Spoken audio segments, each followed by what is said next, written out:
കേരളത്തിലെ താൽക്കാലിക കരാറടിസ്ഥാനത്തിൽ നിയമിക്കപ്പെട്ട ഒരുപാട് ആളുകളുടെ അവസ്ഥയാണിത്. അവരൊക്കെ ജോലി ചെയ്യുന്നുണ്ട്, ആത്മാർത്ഥമായി പണിയെടുക്കുന്നുണ്ട്, വിദ്യാസമ്പന്നരാണ്. അടിസ്ഥാനപരമായി മനസ്സിലാക്കേണ്ടത് അവരൊക്കെ തന്നെ സ്ഥിരപ്പെടാൻ അർഹതയുള്ള ആളുകൾ കൂടിയാണ്. പക്ഷെ ഇവർ ഇത്രയധികം പണിയെടുത്താലും, സമയം പോലും നോക്കാതെ പണിയെടുത്താലും ഇവർക്കൊന്നും തന്നെ കൂലി ലഭിക്കുന്നില്ല. കേരളത്തിലെ കരാറടിസ്ഥാനത്തിൽ ജോലി ചെയ്യുന്ന ഭൂരിപക്ഷം ആളുകൾക്കും കൂലിയില്ല. പക്ഷേ ഇതൊരു വലിയ പ്രശ്നമാകാതിരിക്കുന്നതെന്ന് വെച്ച് കഴിഞ്ഞാൽ ഇവരൊക്കെ ഏതെങ്കിലും തരത്തിൽ CPM അല്ലെങ്കിൽ ഭരണവർഗ പാർട്ടിയോട് അഫിലിയേറ്റ് ചെയ്ത് നിൽക്കുന്ന സംഘടനയുടെ ഭാഗമായിരിക്കും. ഈ സംഘടനയുടെ ഭാഗമായി നിലനിൽക്കുന്നത് കൊണ്ട് തന്നെ ഇവരുടെ വായ മൂടിക്കെട്ടിയ അവസ്ഥയിലായിരിക്കും ഉണ്ടാവുക. പല ആളുകളോടും സംസാരിച്ചപ്പോഴും അവർ തുറന്നു പറയാൻ പോലും സമ്മതിക്കാത്തത് എന്തിനാണെന്ന് ചോദിച്ചു കഴിഞ്ഞാൽ അവരൊക്കെ CPM മനോഭാവമുള്ള സംഘടനയിൽ വർക്ക് ചെയ്യുന്ന ആളുകളാണ്. അതുകൊണ്ട് തന്നെ പാർട്ടിക്കെതിരെ സംസാരിക്കുക, അല്ലെങ്കിൽ സർക്കാരിനെതിരെ സംസാരിക്കുക എന്നൊരു അവസ്ഥ വരുമ്പോൾ അത് അവർക്ക് ബുദ്ധിമുട്ടാവുന്നു എന്നാണ് പറഞ്ഞത്. എന്തായാലും കേരളത്തിലെ ഗസ്റ്റ് അധ്യാപകരാണ് സർക്കാരിനെ അല്ലെങ്കിൽ ഇത്തരത്തിൽ കരാർ അടിസ്ഥാനത്തിലെ ഏറ്റവും കൂടുതൽ ബാധിക്കുന്ന അല്ലെങ്കിൽ ഏറ്റവും വലിയ വേട്ടമൃഗം. കേരളത്തിലെ ഗസ്റ്റ് അധ്യാപകർക്ക് സാലറി കിട്ടിയിട്ട് തന്നെ മാസങ്ങളായി എന്നുള്ളതാണ്. അവർ ബേസിലാണ് അവർക്ക് ഒരു ദിവസത്തെ സാലറി കിട്ടുക. ഏകദേശം 1750 രൂപ അങ്ങനെ ഉണ്ടാകും. വർക്കിംഗ് ഡേയ്സിൽ കിട്ടുന്ന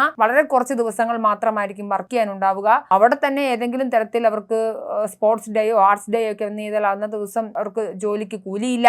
ഇതന്നെ കിട്ടാൻ തന്നെ മാസങ്ങളായി. കഴിഞ്ഞ ഇടയ്ക്കാണ് ഉന്നത വിദ്യാഭ്യാസ മന്ത്രിക്ക് കേരളത്തിലെ ഗസ്റ്റ് അധ്യാപകർ നിവേദനം എഴുതിയിരുന്നു, എന്തുകൊണ്ടാണ് ഇത് സംഭവിക്കുന്നതെന്ന് ചോദിച്ചുകൊണ്ട്. പല ഘട്ടങ്ങളിലും കേരളത്തിലെ ഗസ്റ്റ് അധ്യാപകർക്ക് സാലറിയെ കിട്ടുന്നില്ല.